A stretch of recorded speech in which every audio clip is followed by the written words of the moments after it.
Good morning from WKYT News. I'm Bill Bryant, and we welcome you to Kentucky Newsmakers. The long-awaited Republican proposal to overhaul Kentucky's pension system is out and is being analyzed and debated by lawmakers and stakeholders.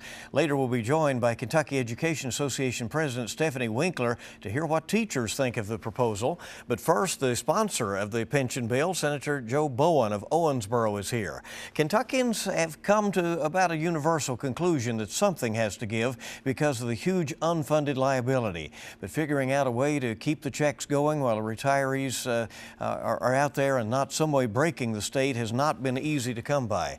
Senate Bill 1 would supposedly wipe out the $40 to $60 billion owed in retirement checks and save the state almost $5 billion over time.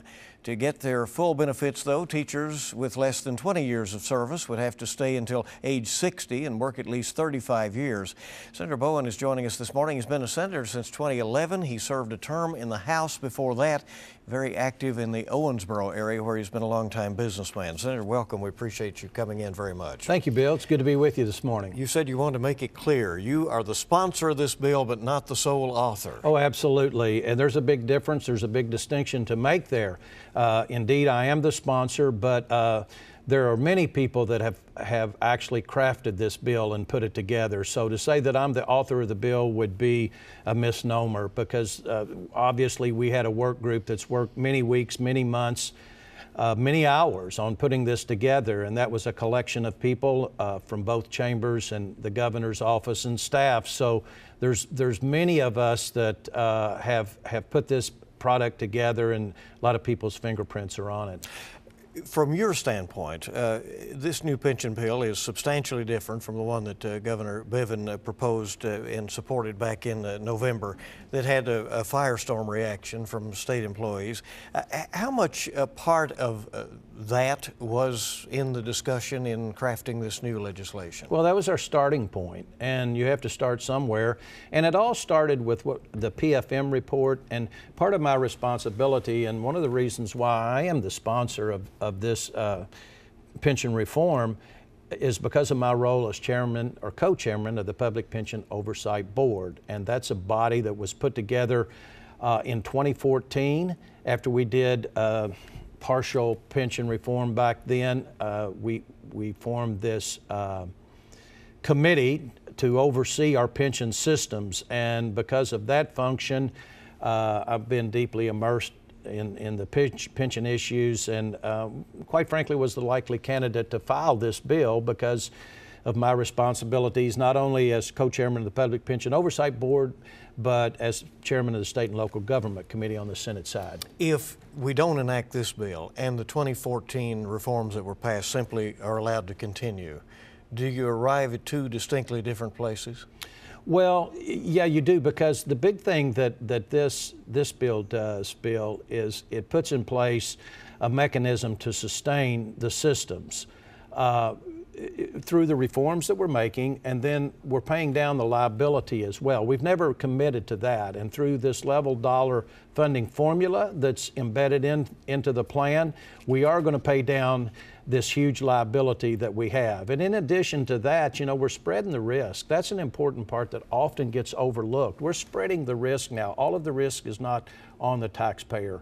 And in large measure, for the most part, we're keeping the commitments that we've made.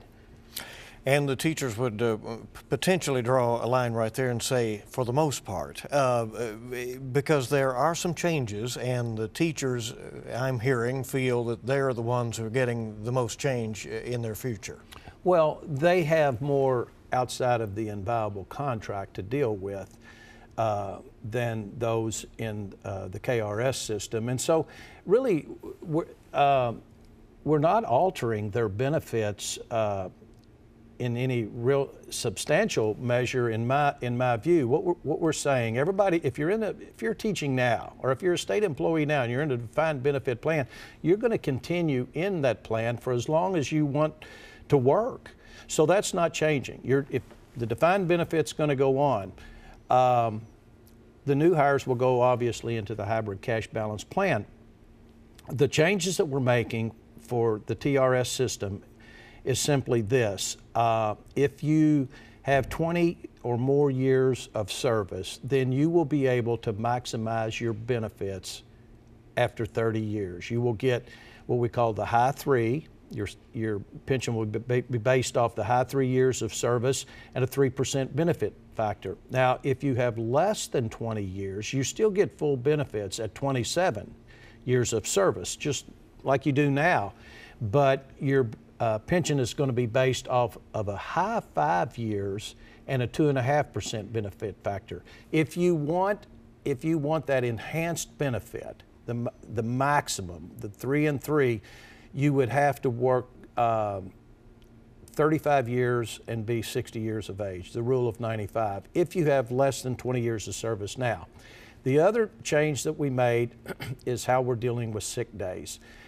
Any benefit that you've accrued, any benefit that any state employee has accrued up to this point is going to get those accrued benefits. However, after the enactment of the bill, we're going to cap, in the teacher's case, the sick days in that they will not be able to use those sick days to enhance their retirement benefit. They'll still be compensated for them. They'll still be able to use those sick days and be compensated for them. They just won't be able to spike their pension with them. Senator, does that raise any concerns that it encourages teachers to call in sick during the course of their career? Well, you know, I don't know. It's hard to speak to people's habits, and that's a challenge, Bill, that we've really had through this, is if we make this change, how's that going to change people's habits? And that's an inexact science. That's an art. That's not a science. And then another change, no matter what happens in the economy, this bill caps the cost of caps the cost of living adjustments at 0.75 per year. Yes, it does, and I didn't mention that. Right now, their COLA is at 1.5%.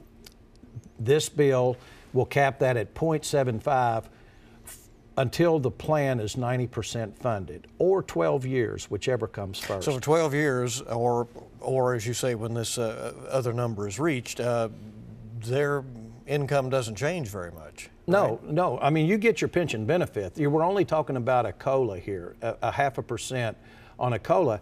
And, you know, that was actually an area where we can identify the most savings is in the COLA. And so my hope would be that that those that are impacted by that see this as a measure to actually salvage or save what's really important, and that's their pension benefit. Why do you think this has to happen? The reform? The reform.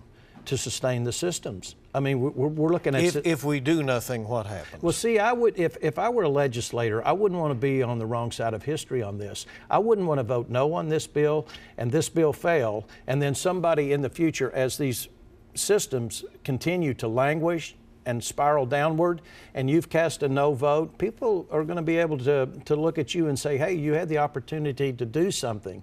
So I wouldn't want to be on the wrong side of history on this.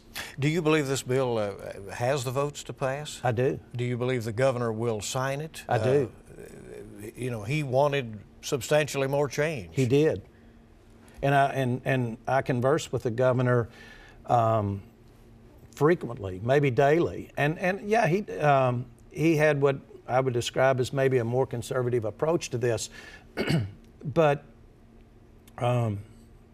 we deal in a political world, and there's the political reality to all of this. And I told the governor, you know, sometimes you just have to look at this as a glass half full and not a glass half empty. You know, the state budget is such a huge challenge this year, and the governor is proposing defunding 70 programs, making some other cuts. Some are calling for some more revenue. Where is the legislature going to land with a budget and in the financial scenario at the end of the session? Right. Well, they're working hard on it, and I think I'm encouraged by the fact that the House is working very hard on it. It's going to get it over to the Senate in a more timely fashion than they have in years past. So obviously we've got shortfalls that we're dealing with. We're challenged at the state level. It's what we call the EIGHT, and it's not EIGHT, but rather ATE that's our greatest challenge, and that's educate, incarcerate, and medicate. And when we do those three things, our budget is pretty much depleted after we meet those responsibilities. Revenues have not been what we had hoped, although they've had an uptick in different quarters throughout the year, but we still have a shortfall. So this is a challenging budget. If you're sitting in Kentucky as a as a Kentuckian and you look out and you see this, the economy is, you know, pretty much booming around the country, and you see good numbers from Wall Street and so forth. Where is the disconnect in the state not having enough money to operate? And I think this last quarter, you know, our revenues were up because the economy was good. And quite frankly, I think what they did at the federal level on the tax code is going to increase revenues for the state. So this is all good, but we just carry a heavy burden. We have so many programs and projects and that we have to fund in today's world. You know, we've got a huge appetite in Frankfort, and we've continued to layer on programs and projects down through the years. And some would argue that we need, you know, more revenue to fund all of this. And you know, I used to be of the school of thought, look, whatever our tax code really provides us, that's what we ought to operate state government off of. But I'm coming to the realization now that there are things like the expansion of Medicaid, things like our incarceration, overpopulation of our prisons, and educational needs, and this type of thing have gotten us to the point now that our, you know, obviously our tax code needs to be modernized. It's antiquated, and we do need to identify some additional revenue streams. The reason why we haven't taken this on in this session, Bill, is we simply don't have the bandwidth, you know, to deal with three huge issues like the budget and pensions, and then you throw in the road plan, and to do tax reform. We don't have that bandwidth. One more, the school safety issue certainly has come up, a major issue in the country after the shootings here in Kentucky as well as in Florida. Do you anticipate any legislation that might make schools safer? Well, it's certainly something that we're going to have to address. I haven't been tuned in to any at this point, but I'm sure there are legislators out there that are probably filing legislation as we speak to address this. But this is a multifaceted problem, in my opinion, and I think we need to look at all of it. We need to look at, obviously, mental illness is a component of this. We have to look at, baseline for me is how do we keep our schools safe? This has to be a safe haven for our children. We have to know that for sure. And how do we go about making this a safe environment for children? I don't know that you go out and arm untrained teachers and put them in a situation where if a crisis breaks out, they're really not trained to use a firearm in a crisis situation. So we have to be very careful about that. But at the same time, make our schools safe, and then address all the other issues that are involved with this. I had a conversation coming over this morning. You know, guns have been around for a long time, but these school shootings are a more recent phenomenon. So how did we get to this point? And we got to identify that.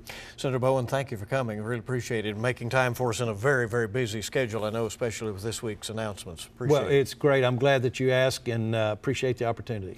And stay with us now on WKYT's Kentucky Newsmakers. Stephanie Winkler, the president of the Kentucky Education Association, is coming next.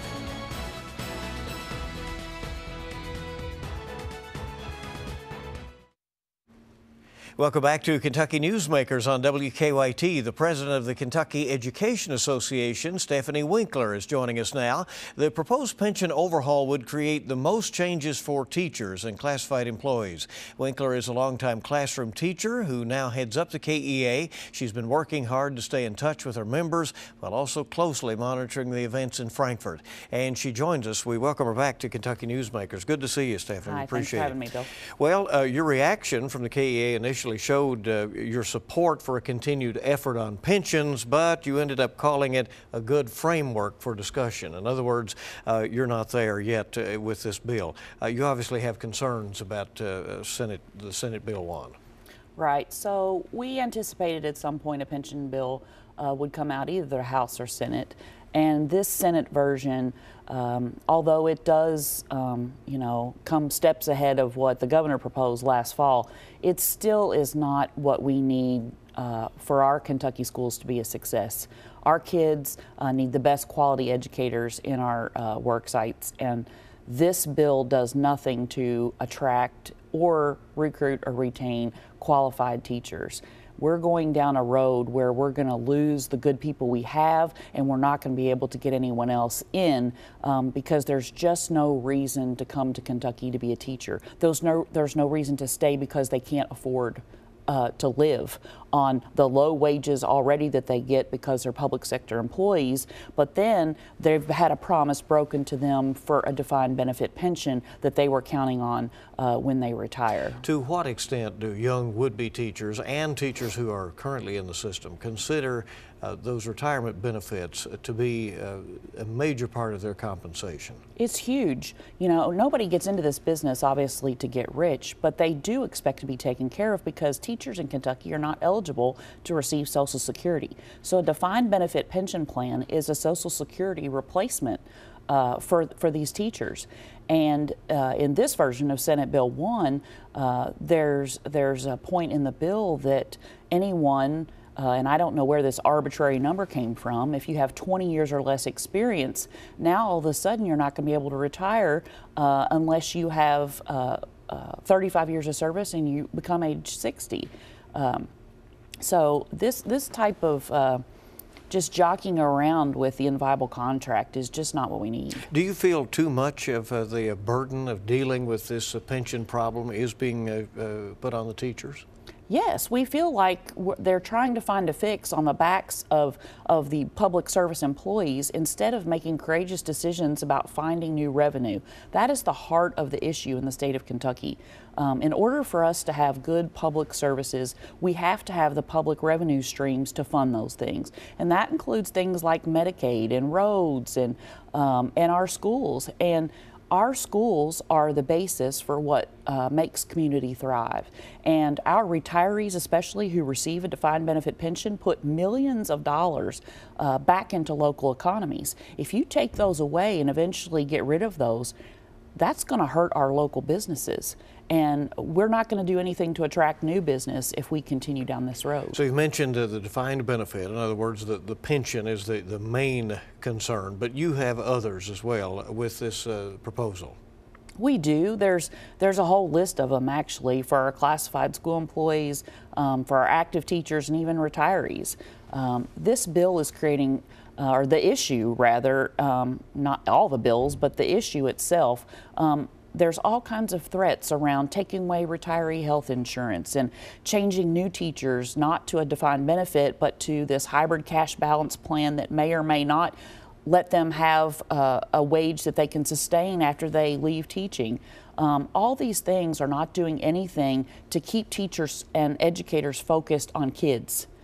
That's what we need to do. And you are fighting for the recently retired teachers who are not yet Medicaid eligible, some Right. of them who may be in their early 50s, who have retired and stand in the budget to lose their health insurance. I get calls every day from folks that have recently retired, scared to death. They have cancer, they're ill, they have pre-existing conditions. And if their premiums go up $700, $800, $1,200 a month, and their pension check may only be a couple of $1,000s a month, they have no money to live on. So this is a very critical issue for our recently retired folks. Senator Bowen indicates that there is no way to satisfy all sides with this. He says that some of the cost savings in the proposed changes are about the only way to sustain the program going forward. You're telling me that you disagree with that. And what about, would you say, to when people say there's a negotiation that maybe not everybody gets exactly what they want, but everybody walks out with something they can live with? Well, I feel like that educators have been making concessions for years due to the lack of the legislators starting in the Patton era not fully funding our COLA, or not just the COLAs, but the ARC. And we continue to see less and less money from the budget going to fund the things that they promised they would fund. We have an inviolable contract, and we expect that our legislators fully fund our pension systems. That's all we need to sustain them. We do have 8 pension systems, and each individually should be treated differently. We can't be put under one umbrella because some of the pension systems are doing much better and are better funded than others. And I think the root of the problem, again, is that we are not bringing in enough revenue. We give $13 million away in tax credits in this state, and we only bring in $11 billion in receipts. So we need to look at the $13 billion that we give away and see if we can't find ways to bring more revenue into the state. So you want them to do that before the pensions are Absolutely. dealt with. Do your frustrations extend back to the days when, for reasons known only to those who were in office at the time, didn't fully fund the pension system? Yes, that we have an inviolable contract that we were supposed to get a defined benefit pension system, and they should have funded that. Had they been funding that all along, we would not be having these conversations. Then, because of those decisions in 2010, we started to see a crisis happen with our retiree health care. And we said, we've got to come together. It was called shared responsibility. The teachers, the school districts, the legislature, we all came together and solved it. And that shared responsibility plan was made so that we never had to have another conversation about funding retiree health care. And here we are in 2017, just 7 years later. That fund is now funded at 27%, and it was at 0 in 2010. That keeps continuing to grow. We shouldn't be having to have a conversation about retirees' health care. What we should be having a conversation about is finding funding and revenue streams to fund the things that our students need to keep great public schools in Kentucky. Teachers walked out for a 2-day strike in West Virginia over pay and benefits. Are Kentucky teachers anywhere near that point with this situation? We can't be ready to walk out on our kids. What we have to be ready to is advocate for ourselves. We want to be there. That's what we want to be, is in our classrooms teaching. We don't want to have to walk out on our students. Our legislators should be stepping up to the plate and doing what needs to be done so that we can stay in our classrooms and do our jobs. We are advocating for ourselves every chance we get, and if we don't do it, who will? There's nobody else standing up for the kids in our communities, and we have to do that. And we'll do that with any means necessary. And if we have to go that route, it may come to that. But right now, we don't feel like there's still need for dire drastic measures. West Virginia is in a totally different situation than we are. Right now, we have been talking to legislators. We've been trying to come up with ideas. We've offered solutions.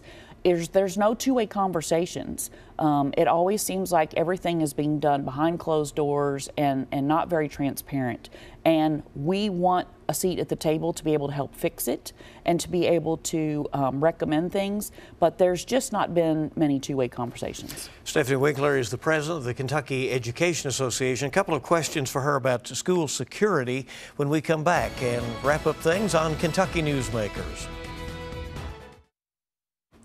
Welcome back to Kentucky Newsmakers, continuing our visit with KEA President Stephanie Winkler on the school security issues that we see today after the school shootings in Kentucky and in Florida.